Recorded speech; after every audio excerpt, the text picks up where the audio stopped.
Bueno, es súper común escuchar hoy en día la idea de que todas las profecías sobre el regreso de Jesús son eventos 100% futuristas, ¿verdad? Es como la narrativa dominante en el mundo moderno. Básicamente, la idea de que estas predicciones apuntan a un momento que todavía no ocurre, en algún punto lejano de nuestra propia línea temporal. Pero, ¿qué pasaría si existiera un argumento bastante audaz que le diera la vuelta por completo a esta noción? En este desglose vamos a sumergirnos en un material que plantea exactamente eso. Vamos a explorar una perspectiva realmente fascinante que sostiene que las palabras de Jesús de hecho tenían un plazo muchísimo más cercano de lo que casi todo el mundo asume hoy. Así que empecemos y veamos qué es lo que nos dicen las fuentes. La premisa central del texto que estamos analizando es, para ser honestos, profundamente confrontativa. Sostiene que las palabras más claras de Jesús sobre su regreso han sido básicamente ignoradas o hechas a un lado por los sistemas religiosos modernos, todo para poder encajar interpretaciones futuristas. El autor argumenta que el problema no es que los textos originales sean confusos o un misterio indescifrable. Al contrario, dice que una lectura completamente literal sugiere que estos eventos debían ocurrir ahí mismo, en el primer siglo de nuestra era. Así que la gran pregunta que guía todo este análisis es, ¿será que ya se cumplió eso que tanto se sigue esperando? Pasamos a la primera sección, las palabras de Jesús y la línea de tiempo de esta generación. Para entender de dónde viene esta postura histórica, primero tenemos que revisar los cimientos en los que se apoya. Así que vamos a ir directamente a los textos bíblicos específicos que usa este análisis para argumentar que el cumplimiento ya es un evento histórico del pasado. Al observar este pasaje de Mateo 16:28, el análisis hace un énfasis súper puntual en quién era la audiencia original. Al decir algunos de los que están aquí, el texto argumenta que es literalmente imposible interpretar esto como si fuera un mensaje en clave para lectores que vivirían 2000 años en el futuro. Más bien, la fuente defiende que esto era una promesa inminente, directa a las personas que estaban ahí, físicamente paradas frente a él en ese momento exacto. Y esto de aquí ilustra de manera brillante el núcleo de todo el debate. La frase «esta generación» en Mateo 24:34 es la clave de todo. El autor de este material argumenta que esta expresión significaba, literalmente, la generación de personas que lo estaban escuchando respirar en ese mismo instante. No una generación del futuro distante, no nosotros en la actualidad, sino ellos. Según esta visión del texto, todas las tribulaciones y señales tenían una fecha de caducidad clarísima, la expectativa de vida de los que estaban vivos en el siglo I. Continuamos con la sección Alcanzando al mundo, predicando a las naciones antes del 70 después de Cristo. Ahora, un argumento súper frecuente en contra de este cumplimiento temprano es la idea de que el mensaje debía llegar a todo el mundo antes del fin, basándose en Mateo 24:14. Veamos cómo la fuente aborda este enorme requisito. La fuente traza una línea de tiempo histórica bastante impresionante para mostrarnos la velocidad casi increíble con la que los primeros cristianos esparcieron su mensaje por todo el Imperio Romano. Y ojo, todo esto sin redes sociales, sin internet, sin tecnología moderna. Desde el año 33 hasta la década del 60, vemos un esfuerzo monumental que culmina justo antes del fatídico año 70. El análisis usa todo este marco histórico para establecer que esta condición de alcance global en realidad se logró muchísimo antes de lo que la mayoría suele pensar. Y para respaldar esta línea de tiempo, el autor no se queda solo en suposiciones, sino que ofrece evidencia escrita específica. Fíjense en estos textos del apóstol Pablo de la década de los 60. Ahí se afirma textualmente que el mensaje ya había sido predicado a toda criatura, dado a conocer a todas las naciones y que su voz ha salido por toda la tierra.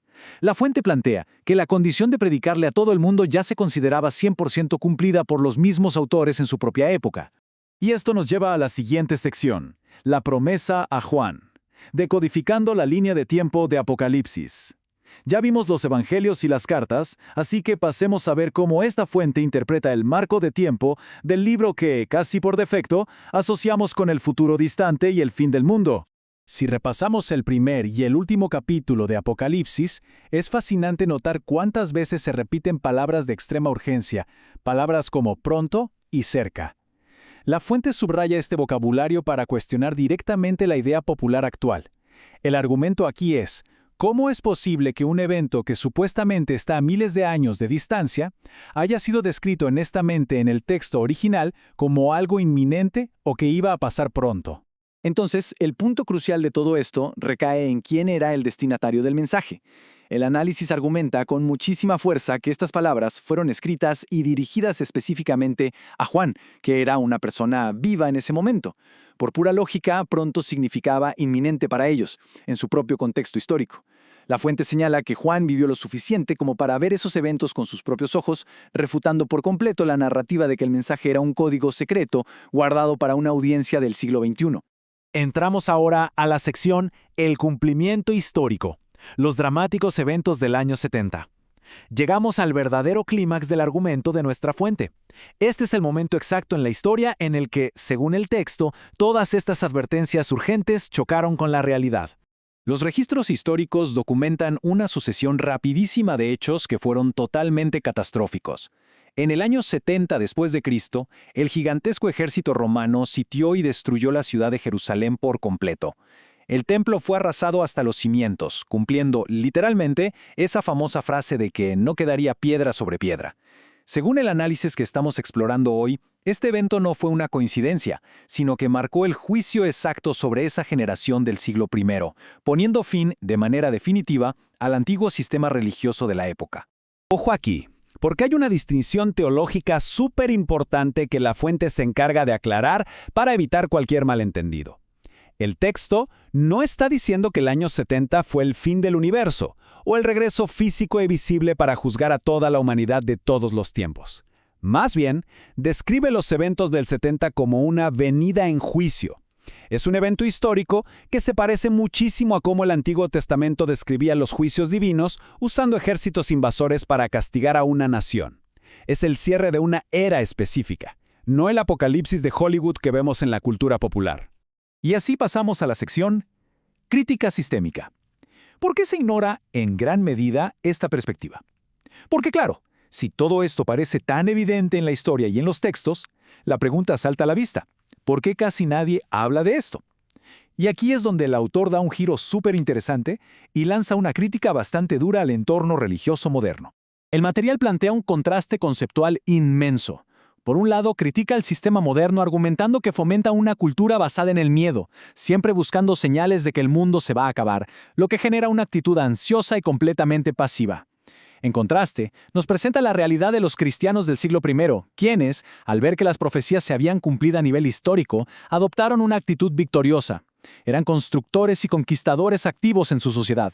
El autor sostiene básicamente que el mundo de hoy perdió esa brújula original por completo. Y esta diapositiva nos muestra el porqué de esta situación, o al menos la teoría del autor. La fuente habla de algo llamado la economía del miedo, y el argumento tiene muchísimo sentido lógico. El sensacionalismo y la promesa de un apocalipsis inminente simplemente venden más. Generan un montón de me gusta en redes, impulsan las ventas de libros y mantienen un nivel alto de donaciones y ofrendas. Desde esta perspectiva, mantener a la gente con miedo y ganas de escapar de este mundo es un modelo de negocios mucho más rentable que enseñar una fe basada en eventos históricos que ya concluyeron. Lo que nos lleva a nuestra última sección, reevaluando la línea de tiempo. ¿Qué significa esto para los creyentes modernos? Después de desglosar los textos, la historia y la crítica al sistema, la tesis central de todo el análisis es clara. La generación original no fue engañada. Realmente fueron testigos del cumplimiento de esas promesas. No fue un código secreto que necesitaría milenios para ser descifrado. Como conclusión de este profundo análisis, la fuente nos propone un cambio de paradigma total. Una invitación a dejar atrás una vida paralizada por el miedo a la destrucción inminente del planeta. En lugar de eso, el texto motiva a adoptar una visión del mundo anclada en hitos históricos que ya pasaron, animando a vivir desde una victoria que ya está firme y consumada. En resumen, es un salto desde la pasividad y el miedo hacia una postura activa de construir futuro. Hemos recorrido un argumento realmente provocador sobre el cumplimiento histórico en el siglo I. Al ver cómo se comparan las interpretaciones modernas con esta lente puramente histórica, es inevitable replantearnos muchas de las cosas que damos por sentadas.